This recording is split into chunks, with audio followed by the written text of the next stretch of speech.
আমাদের গ্রামের আমার এক বড় বোন বড় বোন হয়, আজকে 10 বছর ধরে জিন আক্রমণ করে রক্তের সাথে মিশা রয়েছে। এখন হাজির হয়েছি, হ্যাঁ বলতেছে চলে যাইব। আমার বিশ্বাস হয় না। হ্যাঁ চলে যাবি নি? তোরা কয়জন আছস?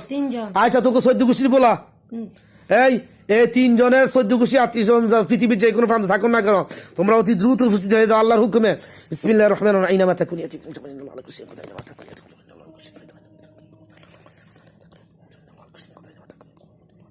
ইয়া মুকদ্দিম ইয়া ফাত্তাহ ইয়া আল্লাহ ইয়া কাহার ইয়া জব্বার। দেখেন তো ওদের 38 জন আইছিনি? আইছে। কয়জন আইছে? 4 জন। এরা আমগো মানব জাতির মধ্যে আসছে আজকে 10 বছর ধরে। আমি যদি কোনো তোকে জাতির মধ্যে যাইয়া তোকে জাতির এরকম কষ্ট দেই, তোরা আমার কি করবি ক? মারিলে আমি তোকে বিচারে এখন আমার বিচারে তোকে বিচারে ক 3 জনে কিতা করতাম আমি? কি করব? মারিলে কিতা করব? মারি লিতাম। যা